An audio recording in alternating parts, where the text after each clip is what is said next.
Chapter 1326, Successful Mass. Regarding the matter of praying to Mr. Fool, Baldur raised both hands and feet in agreement. He didn't have any intention of pressing Bon. He prayed for more than a minute after waking up in the morning and before sleeping at night. He would thank Mr. Fool for bringing the pure sunlight, delicious food, and a life of no despair. Baldur smiled as he nodded at Bon. "All right, I'll prepare the ingredients for today first." A few minutes later, he brought many bags of ingredients into the kitchen, as if he was carrying a few rolls of curtains. IBM. At this moment, Bon found a chair and sat down. He sincerely prayed to Mr. Fool. "The great ruler who controls the spirit world, the Fool, that doesn't belong to this era, I wish to be blessed by you. I hope that you can fulfill my wish of escaping from my deformity." In the cathedral on Phillip Street, in several areas in Byam, in the new city of Silver, and the new Moon City that was located in a forest, prayers echoed softly simultaneously. The extremely self-conscious Sin, Russ, and company vaguely guessed that Mr. Fool was planning on granting such a wish. As they prayed, their bodies trembled, unable to control themselves. They yearned to be like normal people. They were also looking forward to the bustling and lively Byam. They yearned for the grilled fish made from a secret recipe, the candy factories, and delicacies from all over the world. They yearned for a life to drink, chat, sing, and dance. In the ancient palace above the gray fog, the Fool Klein, who was sitting at the end of the long bronze table, saw bits of pure light light up one after another, forming a majestic sea of stars in front of him. The prayers overlapped and echoed inside Saphira Castle as ripples appeared. Klein closed his eyes and took it in for a few seconds. He raised his right hand and bent his middle finger, wrapping the edge of the long mottled table. An invisible force spread out like waves on the surface of water. It surged into every prayer point of light and landed on the residents of Moon City. Shin suddenly felt something and raised her hand to touch the middle of her face. The next second, she felt her nose. Almost instinctively, Jin stroked that position several times from top to bottom before she believed she had grown a nose and was no longer deformed. She instantly closed her eyes, bent down, and pressed her forehead to the ground. She couldn't help but praise Mr. Fool. The praises around her grew louder and louder, becoming more and more uniform. Russ's eyes separated. Bon's eyes became symmetrical, and in Moon City, every deformed person, or those who were ugly because of the traits they inherited, had broken through their original restrictions, and their bodies were transforming towards a state of normalcy. At this moment, be it in New Moon City, the new city of Silver, or Byam, they heard the bell of the cathedral ring. Gong. The ethereal gong of the bell reverberated in the hearts of everyone in Moon City. It rang in the ears of every person who heard it, as though it could cleanse their souls and bring them the most genuine feelings towards life. The tears that Jin, Russ, and company held back finally flowed out. They felt their minds and bodies turn tranquil, no longer having a speck of dust tainting them. They subconsciously raised their heads and cast their gaze towards the source of the gong. They discovered that it came from beyond New Moon City, an unknown distance away from where they were. A miracle, a thought, suddenly popped into the minds of the Moon City citizens. In the new city of Silver that was connected to them, Waite Shermont and company cast their gazes into the distance and cast their gaze towards Byam. The gong came from there. "Praise Mr. Fool," they mumbled at the same time as they pressed their right palm to their left chest. In Bayam City, Bon adjusted his postures with Baldur, who had tears streaming down his face. They faced Phillip Street and towards the cathedral that belonged to Mr. Fool. They listened attentively and gratefully to the holy chimes from heaven. However, above the gray fog, the Fool Klein was somewhat astonished and confused. The sudden chiming of the bells wasn't within his plans. He then turned his gaze to the Fool's Cathedral at 16 Phillip Street. Almost at the same time, he used the prayer lights to see the tall bell tower that was attached to the cathedral. He saw a young man wearing a pointed hat and a classic black robe standing at the top of the bell tower. This youth was holding a black bell hammer and was striking the bell repeatedly. Sensing the gaze from above, the youth stopped.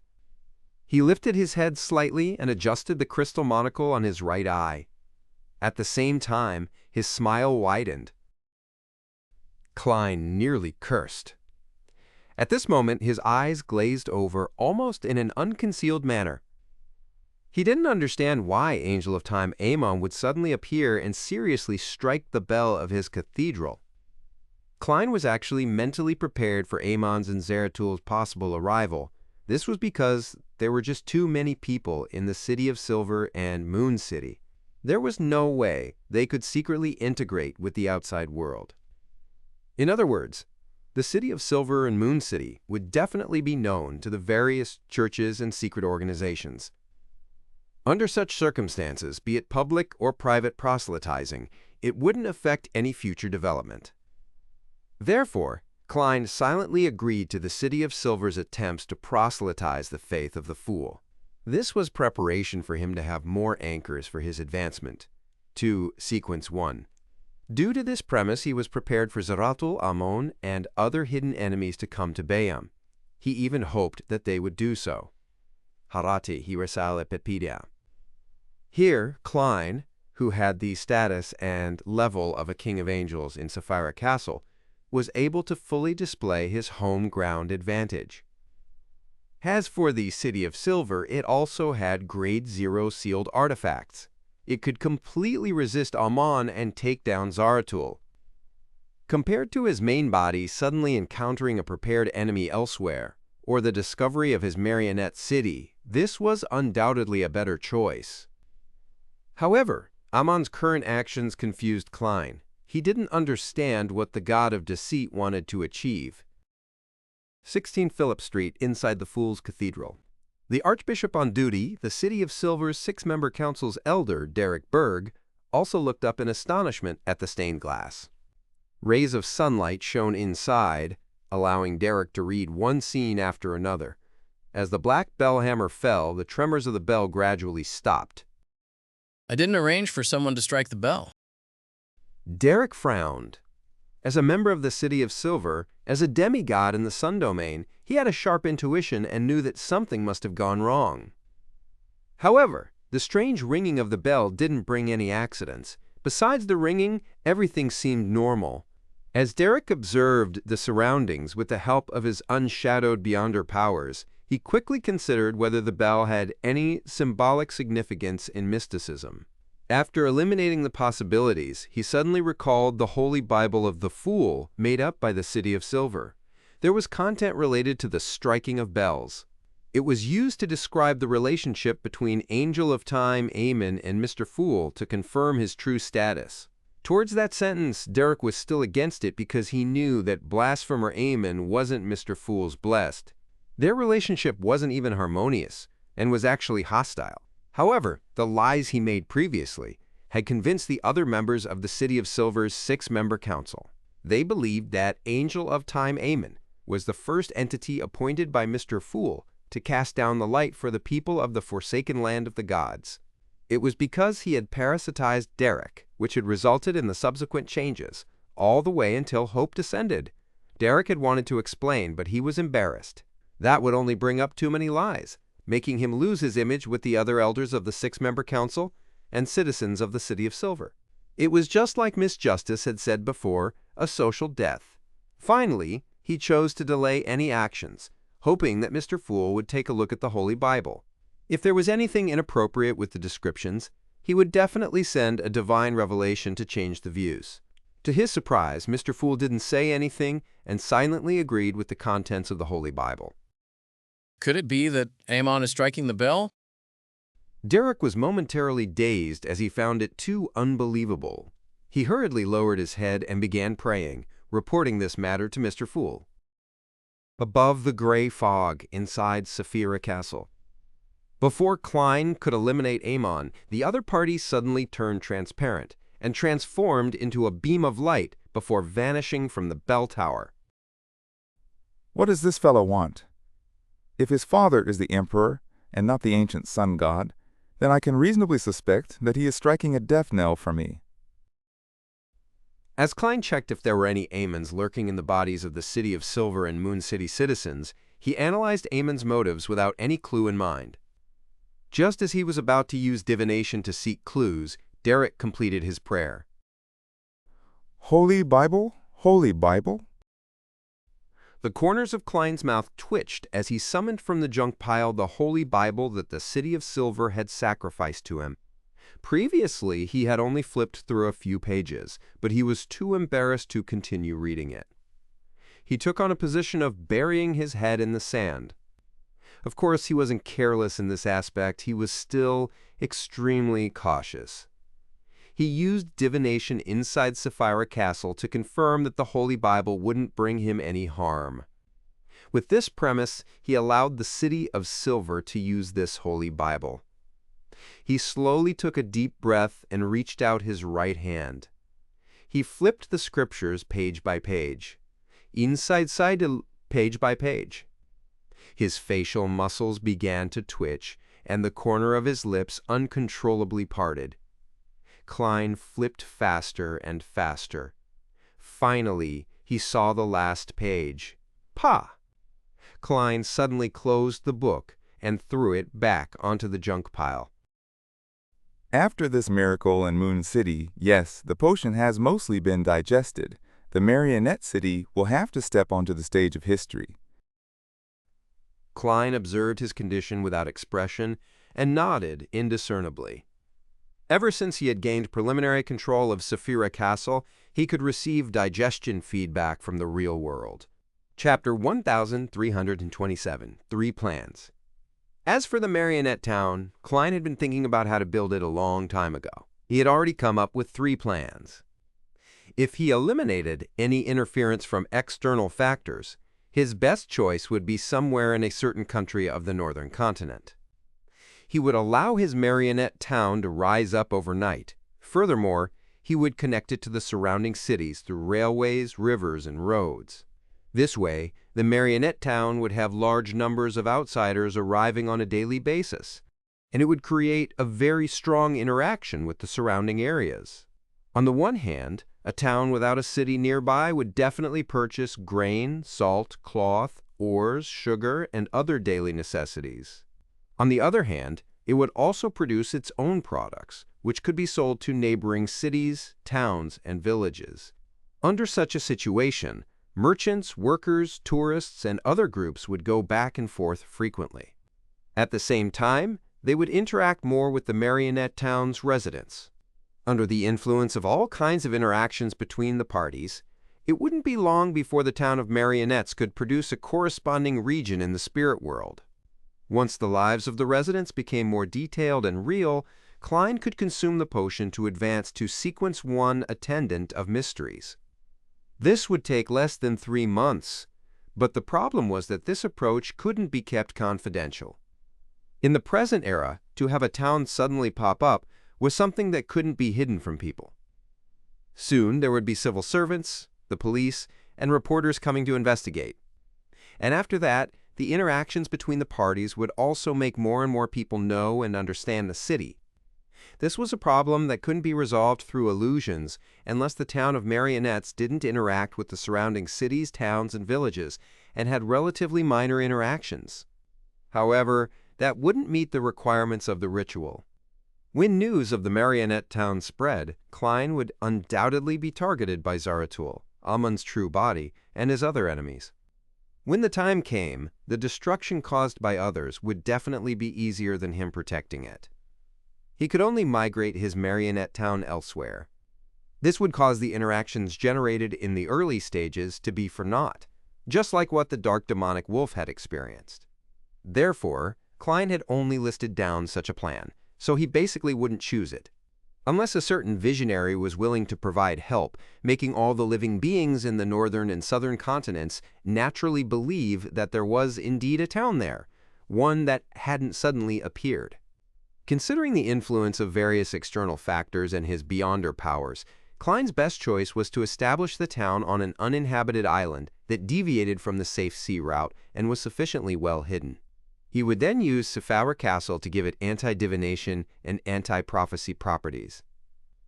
At the same time, Klein would use the curtain to graft some roads, rivers, and railways to somewhere outside the marionette town, making it a stop for random groups of people during their journeys.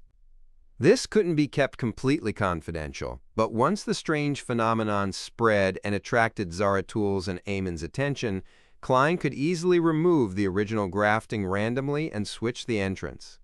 Under such a strategy, the movement was limited to the entrance, not the marionette town itself. The effects of various interactions in the spirit world could be preserved without being interrupted. The ritual could steadily proceed as planned. Of course, there was a big problem with this plan. It was that the interaction would be limited and couldn't influence matters at a daily level in all its aspects. In addition, the frequency and intensity of the interaction wouldn't be too high. If he chose this plan, it meant that Klein had to spend more than half a year or even 1 year on the ritual. If he wanted to be safe, forcing every marionette's fate to have a beginning and an end, the ritual would take at least 50 years. However, there was also a way to get around the limitations. Once the rest of the ritual's requirements were met, he could deliver a meteorite strike, an earthquake, or a volcano eruption to the town, causing all the marionette's fates to come to an end in the real world. It was something that happened in real life and was rather reasonable. In this radical and conservative proposal, Klein had another solution. It was to replicate a city and make the marionette correspond to the residents of the city and be mapped 1-to-1. For evil miracle invokers, they could wipe out the original city and use their marionettes to replace its inhabitants. Those who had a kind heart would hide the city and ensure a supply of goods. The reason as to why one didn't convert the target city into marionettes was that it already had a corresponding region in the spirit world. Without being a newly born one, it didn't meet the requirements of the ritual. With a curtain formed by the attendant of mysteries beyond her characteristic, Klein could make a better choice: graft a city at a particular stage to his marionette town. This meant that his town of marionettes had become the dark side of the city. In the corresponding period of time, outsiders would encounter marionettes and not real people. Once that period of time passed, they would leave the town of marionettes and return to the real world to deal with real people. During the process, Klein would send his marionettes to act as an outsider and maintain interactions with the corresponding real person, allowing the real outsiders to return to the real world without any gaps. In other words, there were 2 different lives playing out in the same city at the same time, but no one could notice that. Occasionally, some people would think that some details weren't right, but would find it inexplicable and might just ignore it. This was rather in line with the characteristic of an attendant of mysteries, and it had a certain level of concealment. Of course, this plan also had its problem. It was to simulate the fate of a marionette to a very high level, almost as similar as a human's. Without its own independence, it would cause the ritual's effects to fail. Klein tapped the edge of the long modeled table with his fingers and was in a dilemma over the second and third plan. After a few minutes, he did as his heart willed, cowardice, and chose the second plan. He would rather spend more time than affect the fates of the innocent. Back then, Zaratul and Antigonus likely chose the third plan. Klein sighed and prepared to return to the real world. At this moment, he looked at the junk pile and considered whether he should send a revelation to change the descriptions in the City of Silver's Holy Bible. To a deity, the Holy Bible wasn't anything too important. Its best use was for its convenience to spread its teachings and increase the number of anchors. Klein had long come to a conclusion from the Revelation of Evernight, the Book of Storms, and the contents of the various Orthodox churches' Holy Bibles. Most of the content elevated the Orthodox deity, making random claims of grandeur and expressed mercy and pity. In ancient times, the impression the believers had of the deities would indeed have a negative impact on the deities. But now, with the use of symbols instead of statues, this latent problem no longer existed. At the very least, the Evernight goddess, the Lord of Storms, and other deities openly declared that they were parts of the Creator's original body. They weren't worried that it would exacerbate the awakening of the oldest one. In other words, if there really was a problem with this aspect, Klein believed that the Evernight goddess would definitely have changed the corresponding description. She would have changed the description of being one of the eyes of the Creator to a child spawned by him. It too enjoyed a very high status. At the same time, the believers' acknowledgement of certain matters wouldn't have any burden on the deities themselves, in a mysticism sense.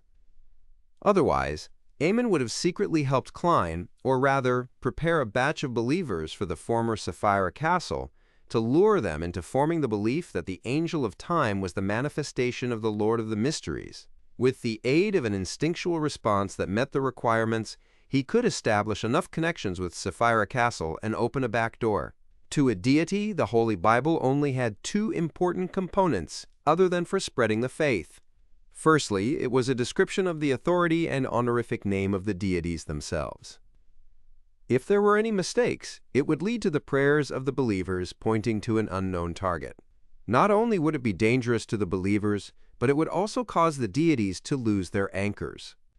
Secondly, any descriptions that involved the other churches would easily attract conflict. As for the angels and saints, the deities actually didn't pay them too much mind. The ones that cared were the angels and saints themselves, because they needed to obtain a certain level of anchors through this.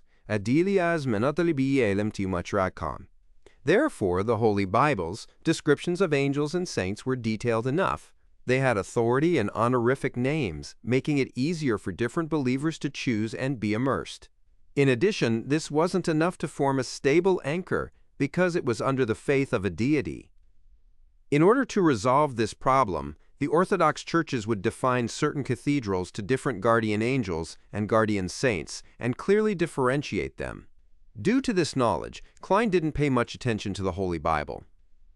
After he finished reading the description about his authority and honorific name, he stopped continuing out of embarrassment. He only used divination to confirm that the contents wouldn't result in a conflict with the Orthodox churches. After some thought, he gave up the idea of directly sending the revelation to change the Holy Bible and decided to use a gentler method. During the Tarot Club's exchange, he could use the World German Sparrow to guide the Sun into adjusting his understanding of the situation, turning the parts involving the Angel of Time to Palez Zoroast, allowing the corresponding content to be fixed without causing any suspicion in the City of Silver. Bayam Verdu Abraham had obtained quite a bit of mysticism knowledge in a few beyonder circles. For Madaha, he lit up the gas wall lamp and carefully read it in the night. Towards the end, he suddenly read a piece of news that he had never understood before. Banzi Harbor is a place filled with mysticism powers. Its connection with the spirit world and the astral world is beyond imagination. Even with the Church of Storms directly destroying the harbor, it still can't completely eliminate the abnormality of its existence. Many mysticism researchers are purchasing items related to Banzi at a high price. Banzi, Verdu muttered to himself silently, suddenly having a strong interest in the harbor. He began considering if he should buy some items from Banzi and do a thorough study of them. After all, the spirit world was related to teleportation. The astral world and the cosmos involved wandering, and might involve Mr. Dor Bethel Abraham's method of escaping. Perhaps, if I have the chance, I could go to Banzi to take a look. Verdu nodded indiscernibly. Chapter 1328. The Preparations Needed. The initial preparations for building a marionette town were rather boring and tedious. At the very least, Klein believed so. In the ancient palace, Klein sat on the high-backed chair belonging to the fool, holding a fountain pen. There were ordinary pieces of paper with the name, age, and the fate of every marionette. As he made the worms of spirit emerge from his body, they formed avatars beside him. Some Kleins sat on the ground, while others occupied the 21 seats other than the fool's. Some conjured beds and lay on them. Then they summoned different books from the junk pile and started reading them seriously. The books included, but were not limited to, How to Brew Wine, Train Dispatching, Desert-Making Compendium, A Clergyman Prepares, Gas Wall Lamps, Gas Meters, and all kinds of family machinery repair, Delicacy, Harbor Management, Foundations of Law, Ladies' Aesthetic magazines. These were specialist knowledge that different marionettes needed to grasp. Only by doing so would they be able to act their roles well, allowing him to be realistic in every aspect. Even if they were to engage in a deep conversation with outsiders, they wouldn't expose any problems. It wouldn't be difficult for Klein if he just needed to simply memorize the knowledge, but he had to truly grasp and apply it. Furthermore, he couldn't confuse his characters. He couldn't let a burly and strong switchman with a low income be talking about the wonders of a particular skincare product or which silk cloth was flawed. If such a situation were to happen in novels, plays, and operas, it might create a strange attraction, but putting it in the real world was clearly uncanny and not beneficial to the advancement of the ritual. To avoid such a problem, Klein could only work harder in the early stages. He hoped that every character in a marionette town would be real, whole, and appropriate. Fortunately, there weren't many people in a city who needed to deeply understand the corresponding specialist knowledge. Most of the residents were half illiterate or really illiterate. They relied on experience to live their lives that they repeated via motions. For these characters, the knowledge that Klein needed to grasp was relatively little, just like workers who had gone through simple training, or even without any training, to be sent to the assembly line. After an unknown period of time, Klein put down his fountain pen and rubbed his temples, letting out a long sigh of relief. He had finally written down the information about nearly 5,000 residents in the marionette town, and his corresponding knowledge preparation was almost complete. This is like a super large-scale movie directed by a director, and with me being the scriptwriter. Same for the lighting engineer, the makeup artist, and all the actors. For this ritual, I'm really on the verge of losing control. If I'm not careful, my personality will dissociate, and I'll fall into the abyss of madness. Luckily, I have a professional psychologist. Yes, I have to pay attention to a problem in the town's operations. Although I'm a gentleman with manners, most of the residents in town have low socioeconomic status. Be it speaking or acting, they're more inclined towards being vulgar. I can't make a mistake during the acting and become set back by my psychological barriers. Klein sighed silently as the avatars around him disintegrated into worms of spirit before he got them to burrow into his body. Of course, this wasn't all. There was also one Klein who maintained his previous state, preparing to be on Saphira Castle duty. In the next second, Klein returned to the real world and took out creeping hunger from the historical void. Then he teleported to an island that was located in the Berserk Sea, but one that clearly deviated from the safe sea route. This was the stage he had chosen before. This place was isolated from the storms all year round.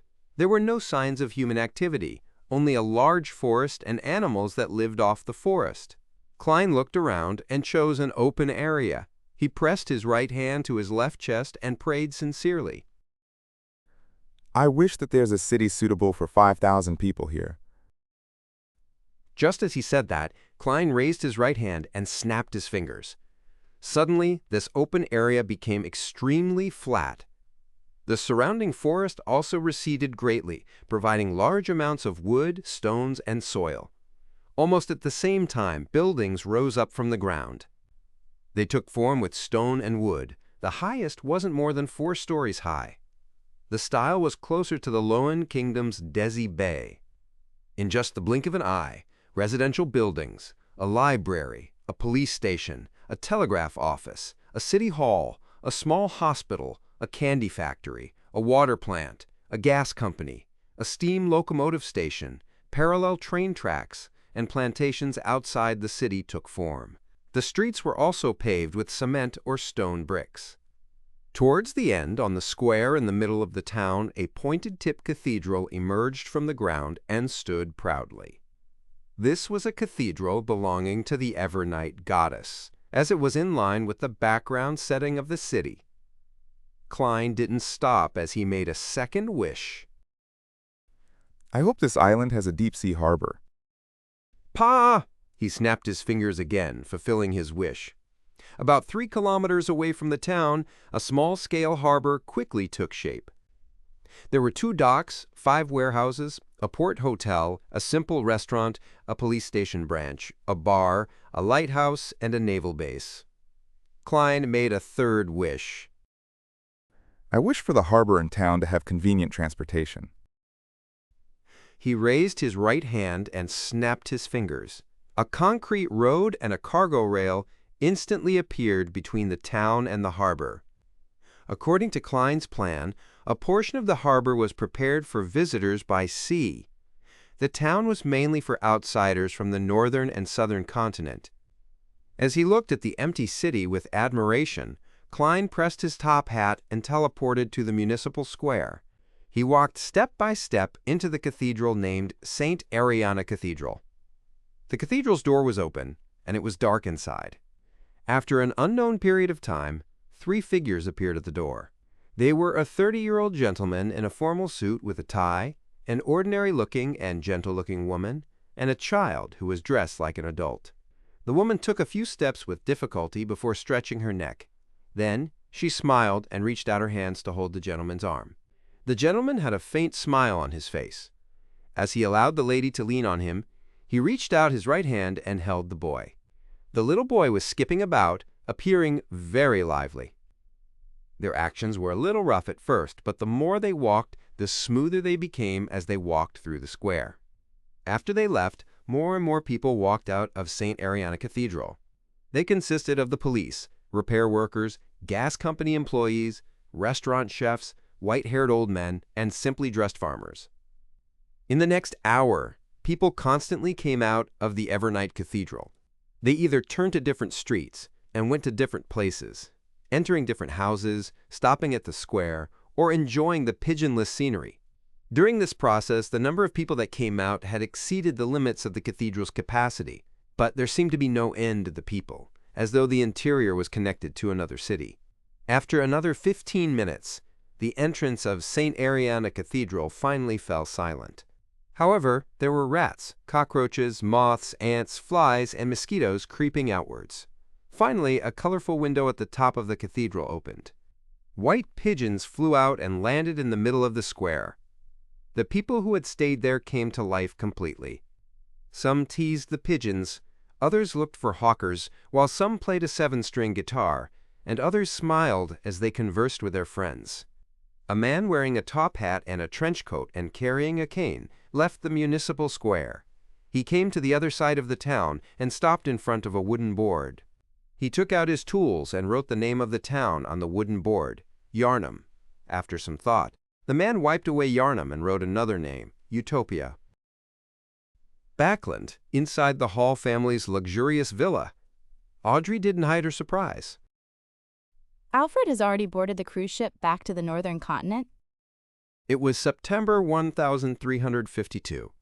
In the past half a year, Audrey didn't spend too much effort to make her father give up the thought of returning to Eastchester County for the first half of the year. This was because there was a pressing need to rebuild Backland and Constant City. The kingdom's political scene also needed a new balance. Earl Hall had too many things to handle and wasn't in the mood for a vacation. Therefore, whenever Earl Hall was put in a difficult spot, she just needed to take the initiative to say that she was willing to remain in Backland and return to Eastchester County in the next 6 months to have things develop as she wanted and receive praise for. As for the psychology alchemists, they didn't rush her either. Up to now, the Psychology Alchemists' Council meeting had been held 3 times. It was mainly to communicate their research results and the various information of the areas under their jurisdiction. Only Ma'am Greed had asked about the clues to the Mind Dragon twice. To be frank, if Mr. Fool hadn't reminded Audrey to take note of the rabbit, Wrath, and the easily forgettable president, she would definitely find the conference interesting. Mr. Rabbit had plenty of ideas, but she remained as vigilant as ever. Earl Hall smiled and nodded. Yes, the liner has already left the harbor. When Alfred arrives in Backland and completes the necessary social intercourse, we will return to Eastchester County for fox hunting. Autumn was the best time to hunt foxes, Audrey tersely acknowledged. All right. As a major general in the army, Alfred didn't follow the naval fleet to Desi Bay. Instead, he led his adjutants and squires and boarded a steam-powered sailboat hybrid for Pritz Harbor. After traveling for nearly 2 days, they encountered a storm in the Berserk Sea. As the ship shook violently, the sailors on the observatory saw some light through their telescopes. It came from a lighthouse. Chapter 1329. A Night Without Any Abnormalities. The liner passed through the storm and approached the lighthouse.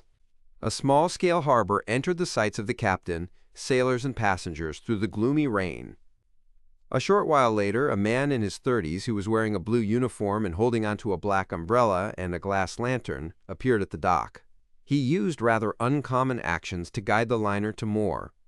As the man watched the gangway lower, he opened his mouth and shouted, "Hey, Matty, where do you come from?" After most of his voice was swallowed by the wind, his voice successfully reached the liner's interior and entered Alfred's ears. Do you know what this place is?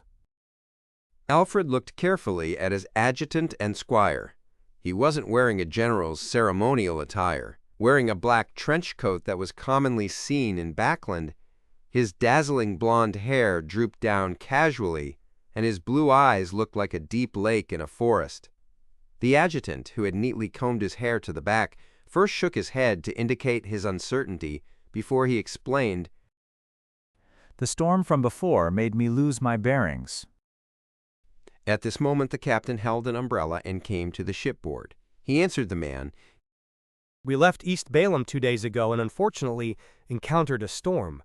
What harbor is this?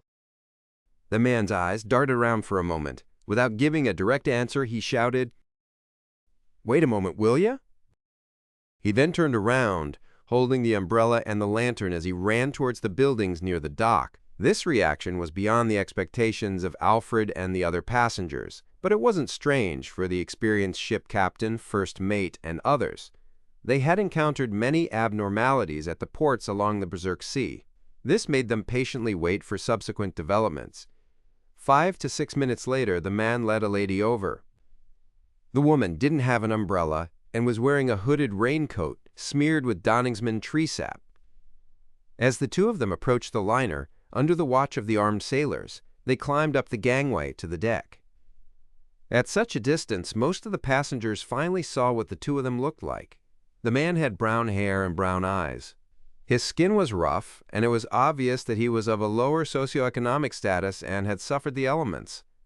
The woman was in her 20s, and her eyes were limpid green. She had long, flaxen hair. A few wet strands clung to her face, making her appear pure and charming. This was a rather pretty lady with a wild temperament. The man impatiently introduced, "Hi there, this is Utopia Harbor. I'm Theodore, the interim port captain." As he spoke, he laughed, as though he was happy that he had invented such an amazing position. Of course, the ship captain knew what a so-called interim port captain meant. He didn't take it to heart about this sudden happiness of a small fry. He frowned slightly and said, Utopia Harbor? Why haven't I heard of it? Theodore looked at him and said, "What ye said is quite common. If it weren't for that landlubber hurricane, ye might never come here." Without waiting for him to say anything else, the lady rushed forward and said, "Utopia isn't on the safe sea route. Usually, only people who understand these waters and know of this place will come here for supplies." So the main clientele of this harbor are pirates? How could the ship captain not be able to tell what she meant? And in times like this, tacitly acknowledging things without exposing them provided protection to both sides. He tersely acknowledged and said, And you are? "My name is Tracy. I'm the owner of the Harbor Hotel, and also its receptionist and attendant." The lady smiled. She surveyed the area and said, "It's quite a heavy storm, and the ship will be bumpy. It's not a wise choice to stay in there to rest. The hotel will provide you with stable beds, warm water, clean food, warm blankets, and an environment that will remind you of home. It's only 10 pence a night. I'm referring to the price of a single room. Other than that, you guys can still drink at the nearby bar and enjoy our warm hospitality." Clearly, this lady was here to solicit for business. The captain was rather alert and didn't respond directly. He nodded and said, I can't decide on behalf of the passengers. They are free to choose for themselves. Of course, as captain, I will stay here with my crew. Tracy maintained her smile and said, "I'll wait at the hotel for guests who are willing to disembark." She seemed to have received a certain amount of education. She wasn't as hot and spirited as the women at other ports who spewed vulgarities with every sentence. Tracy turned around and was about to return when Theodore approached her and said with a sullen expression, "You have to thank me for telling you the news immediately." As he spoke, his right hand pressed against Tracy's butt before he pinched hard. "Pah!" Tracy swatted away his hand and chided, "You're a jerk who should be FCKED by a donkey." She took a few steps forward and left the liner by the gangway. Theodore shook his hands and cursed with a smile. B. Narps TCH. This scene suddenly moved many passengers on board. To them, the biggest flaw in the ship was that it was boring, and there was a bar at the harbor. This meant that they could meet cheap street girls who were unlike those from the northern or southern continent. There were local street girls with their unique local charm. If one was lucky or willing to spend a lot of money, one of them might even be able to sleep with that spirited beauty with an attitude. Instantly, many passengers packed their luggage and prepared to head to the harbor hotel. Upon seeing this, Alfred's adjutant asked, "General, are we getting off the ship?" Alfred shook his head slowly. We don't know anything about this place. We have to be careful. Staying on the ship is the best choice. The adjutant had no objections to this. He asked worriedly, "What about those who have already alighted?" That's their choice. If an accident happens, we can only keep more people safe.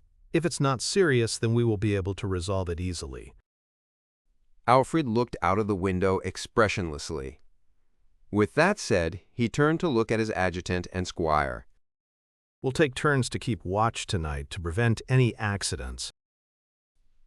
Alfred, who had interacted with the Numinous Episcopate, the Rose School of Thought, and other organizations in the southern continent, had an instinctive sense of vigilance towards unfamiliar places. After he exchanged his opinion with the ship captain, Alfred got into bed, listening to the strong winds hitting the glass windows and the torrential rain pattering the deck. He was about to doze off. At this moment, he heard a tender and sad melody coming from the direction of the harbor. It seemed to come from a flute, intermittent like a human whimpering through the storm. Alfred was instantly immersed in the music. It was as though he had returned to Backland, which always appeared in his dreams. He returned to a state that was a mixture of his happy childhood days, the vexing times of his youth, and other emotions. He shook his head violently and shook off the feeling. He realized that it wasn't a psychological effect, but a normal person's reaction. Alfred rolled out of bed and walked to the window. Using his Sheriff Beyonder powers, he confirmed that the music he had heard had come from the cheap hotel. It's not from the guests on board the ship. Their goal is very clear. They wouldn't be in the mood to play such a melody. There are tourists in Utopia to begin with. Or could it be that owner and part-time attendant named Tracy? If it were her, she would be a lady with a story. Alfred sighed and retracted his gaze.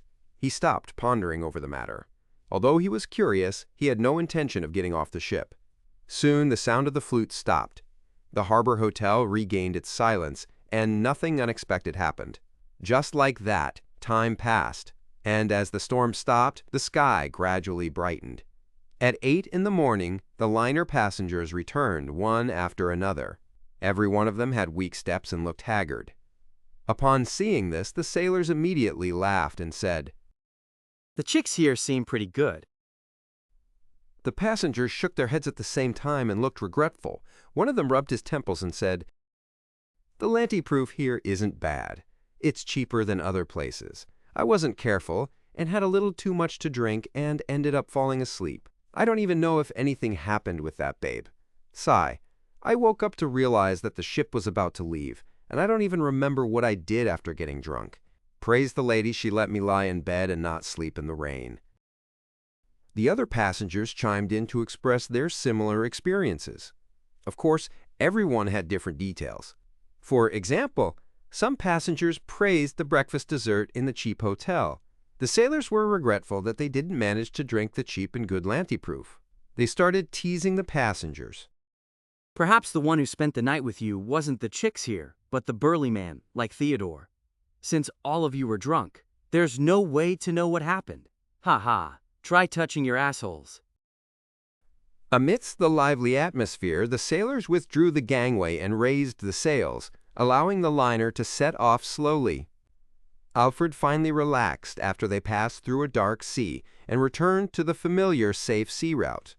He smiled at his adjutant and squire and said, You can mark this place on our map, mentioning that the liquor and desserts here aren't too bad.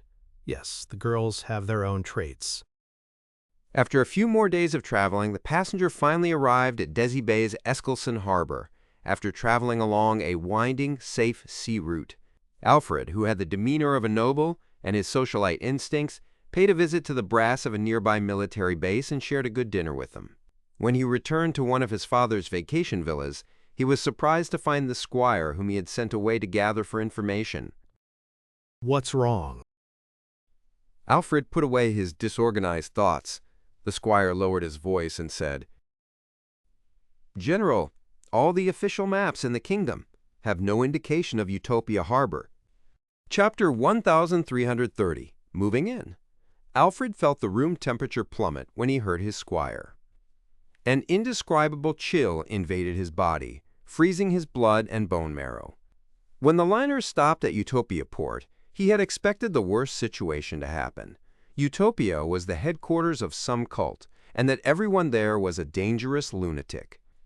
But now the truth was even worse. Perhaps Utopia never existed.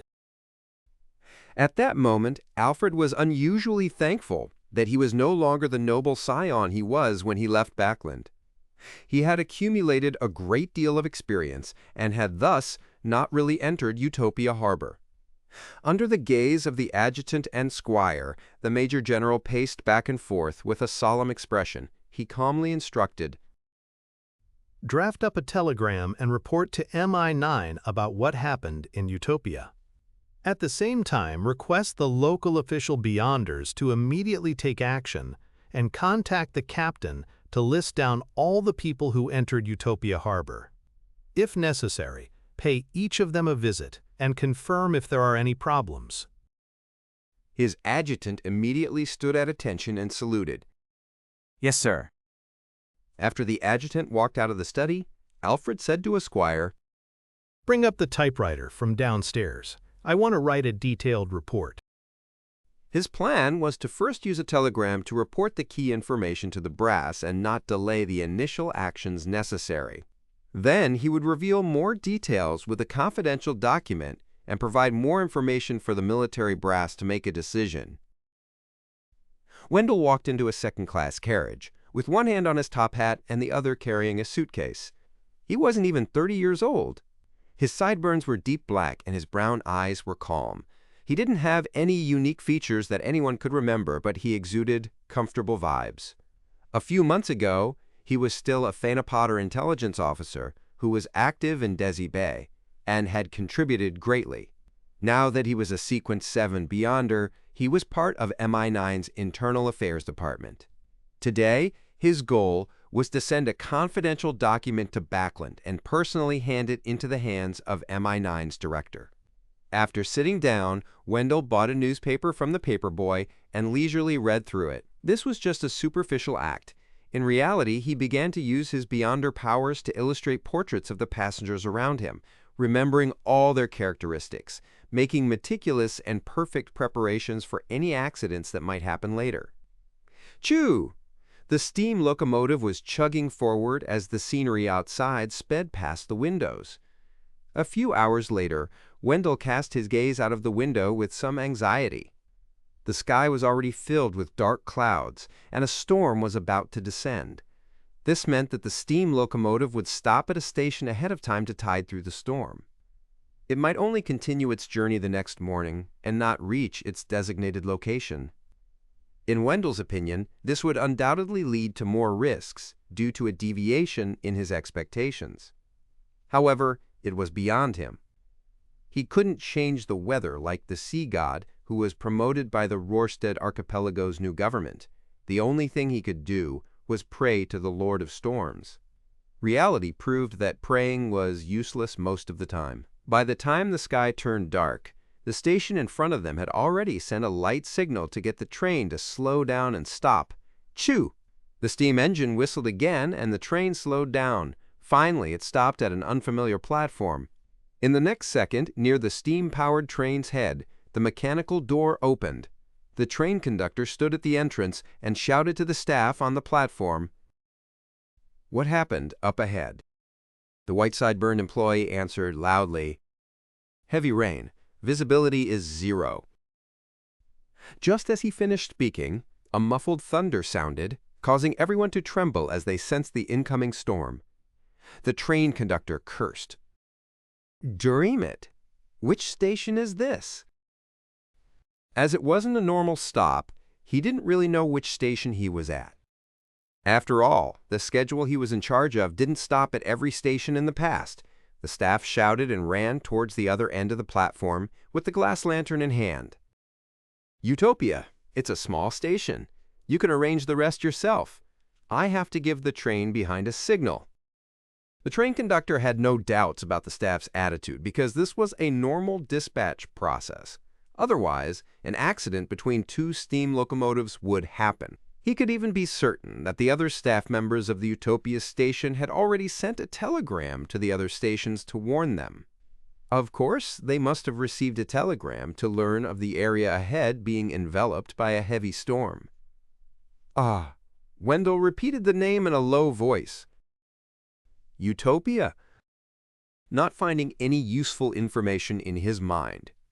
Of course, he didn't think too much of it. This was because there were many unknown steam locomotive stations in the entire Lowen Kingdom. This was a manifestation of the country's overall strength. The train conductor looked at the dark sky and muttered a few words before using the newest megaphone to speak to the passengers on board. "A storm is coming. The train will stop at Utopia Station until 8 in the morning tomorrow." He estimated the storm to continue the entire night. The train conductor gave the passengers two choices. You can stay in the carriage, or you can exit on your own accord to head into the city to look for an inn. Tomorrow, simply show your ticket stub to board the carriage again. Remember to be on time. Wendell looked at the passengers inside the second-class carriage and pondered for a few seconds before carrying his suitcase and walking out of the train. It wasn't that he couldn't handle the harsh environment that wasn't conducive for good sleep. When he was an intelligence officer, he had been through plenty of hardship. He was only relying on his professionalism that the sealed carriages, which were limited in space for passenger movement, weren't as safe as a single room in an inn. Of course, he could also stay up all night, but this would definitely affect his condition tomorrow. Clearly, he still had a long journey tomorrow. After exiting Utopia Station, Wendell got on a rental carriage by the side of the road and said to the carriage driver, "To the Municipal Square." In the Lowen Kingdom, there would definitely be a cathedral and a hotel near the Municipal Square.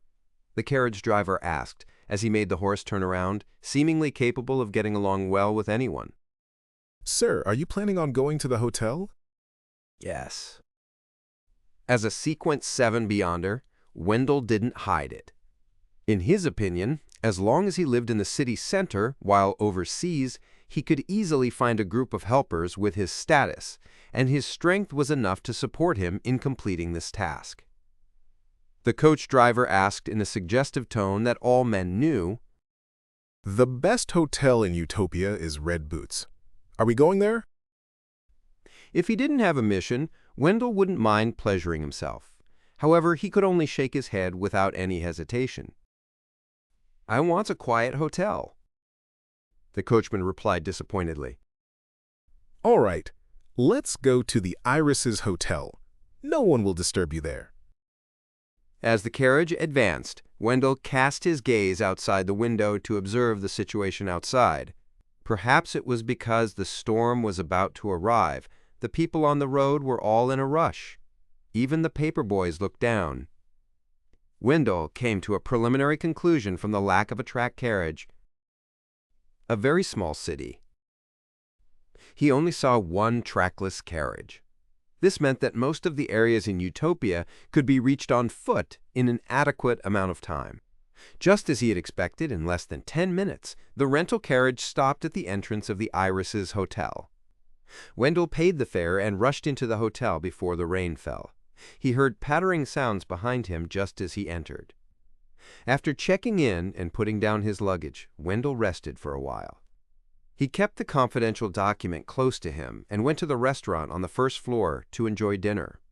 He cautiously didn't have any alcoholic beverages and asked for a cup of fizzling iced tea, which was supposedly a local specialty, and a fried pork chop drenched in apple juice.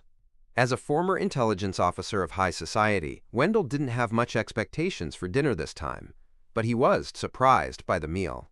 The pork chop was fried in a succulent and juicy manner that gave off a strong fragrance. The apple juice that was poured on it had a slightly acerbic texture that washed away most of the cloyed taste. The fizzling iced tea was refreshing and especially delicious.